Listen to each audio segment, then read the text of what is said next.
Hello everyone, this is Cthulhuigi and welcome to part, something or other of Let's Play Pikmin 24, I believe. Sorry for nothing happening. I forgot to rename the video part last time, so I am working on that. Yes. Okay, now what happened? How did that happen? My controller, like, stuck for a second. Okay, well anyway, on to somewhat entertaining things. Now back to this battle between the exploding dirigi bugs or whatever.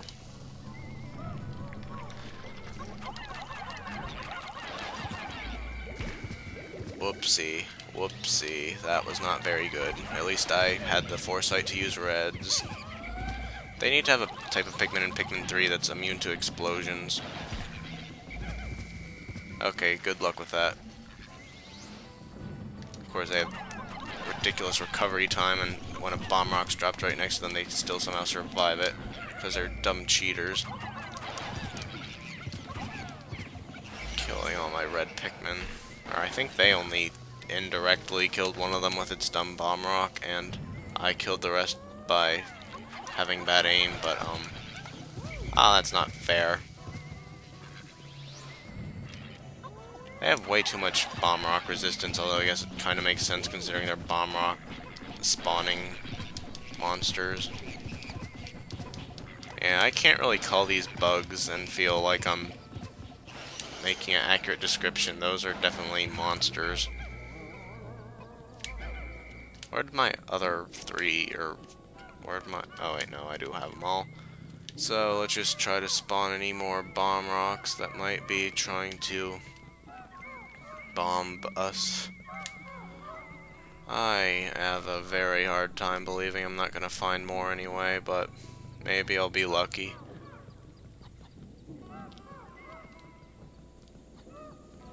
And I cannot imagine this sub-level has much more than that going on in it. I have a hard time thinking of any sub-levels that have more than one or two treasures from any cave. Am I all flowers again? It looks like it. Probably shouldn't waste my whites on the... Oop, I probably should have thought about that before things, but luckily my Pikmin are kind of fast in this. Hopefully they won't go over to the other ones while trying to carry my treasures back.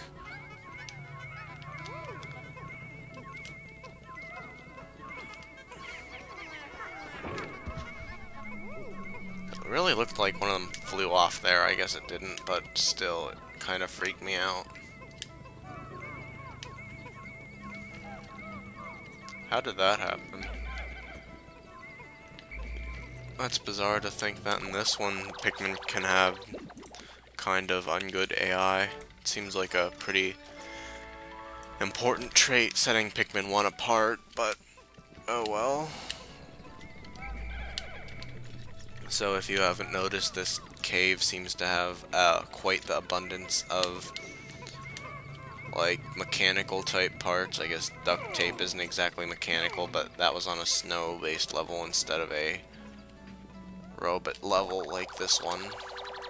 As much as I like robots, I don't really like the whole rusty tin can things, because they don't really make sense as being underground. I mean, I can sort of see it underground, but I guess it could just be a sewage system, and I thought it was floating in nowhere, but I do see some kind of structure underneath it, so never mind.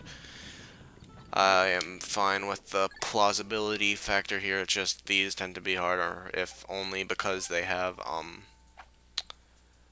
bottomless pits in them, or effectively bottomless, in that you cannot restore your Pikmin. Although if you can get to the bottom floor of a cave, you should like find the ones that you drop. That would be kind of neat, I guess.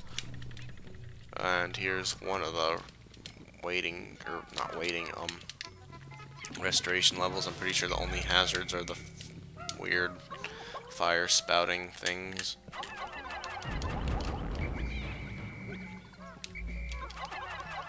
So apparently in the Play It With Your Wii version of Pikmin 1, the drowning and being on fire survival time is considerably increased, which I guess is pretty cool, considering it wasn't very much in Pikmin. Oh, I thought this was a resting place, but I guess it's a... I sort of looked out and the non-violent things spawned here, and the violent things spawned way over there, and I wish they would not all follow the captain when you're trying to switch around, but certainly better than not having two captains like in Pikmin 1.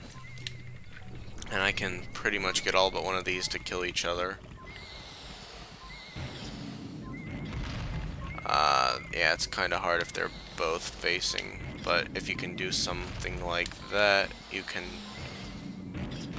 So I'm pretty sure the bigger one is going to, or the one up here is going to have an easier time hitting the lower one, because lower ground is easier to hit.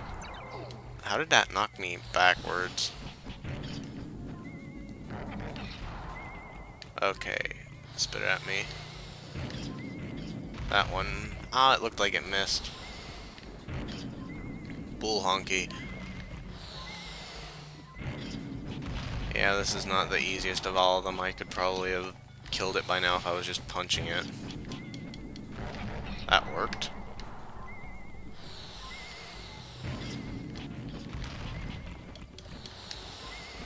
Yep, I'm pretty sure that will miss, and that killed it, and I'm not sure how that one, I guess it had more momentum or something. I didn't actually know that factored in, and no, it would probably be much easier just to use friggin' purples on this.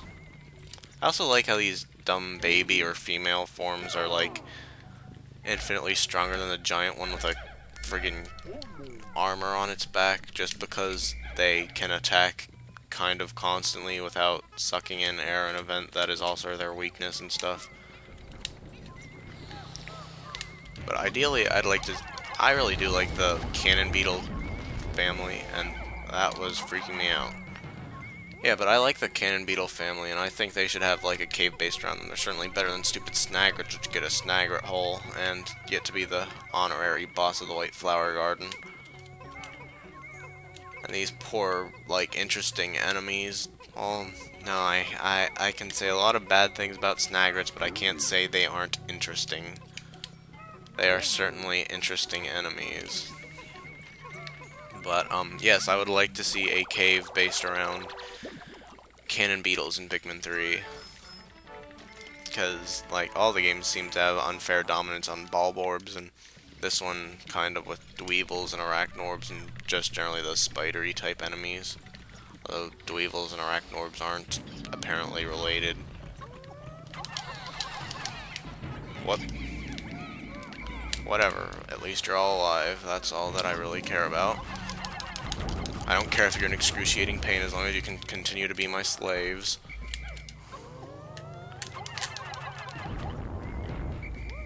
Hooray for homing.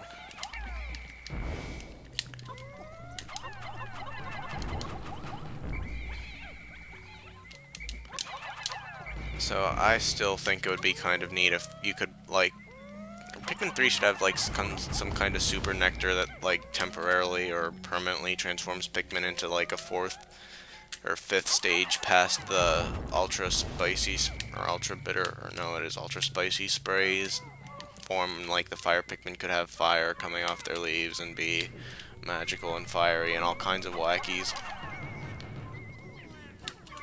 Okay.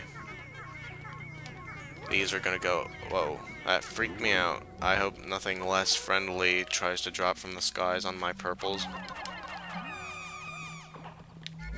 So that nectar will be good for getting those new whites up to flower status. And I have to remember yellows are next in line to be turned into other colors of Pikmin if the need arises. Reds already sacrificed a considerable amount of their numbers, so they're pretty good for a while. What is over here? I can't imagine this has more than those 3 treasures in it, but... So, man, this is going extraordinarily fast. I am pretty much done with this part. I'll just have to wait for the other treasure to spawn and I don't know. If I'm quick, I could probably get those. Of course, I say if I'm quick and then friggin' just sit around when I could be plucking Pikmin sprouts. Gear. A gear of war. Omega flywheels of war. You decide. Where'd my Olimars go? Where'd my Pikmin go? I'm going to work out this conundrum, and I'll see you in the next part, when I'll probably just skip ahead to sub-level 4, because I don't think anyone should see me just breeding Pikmin and whatnot. Or not breed.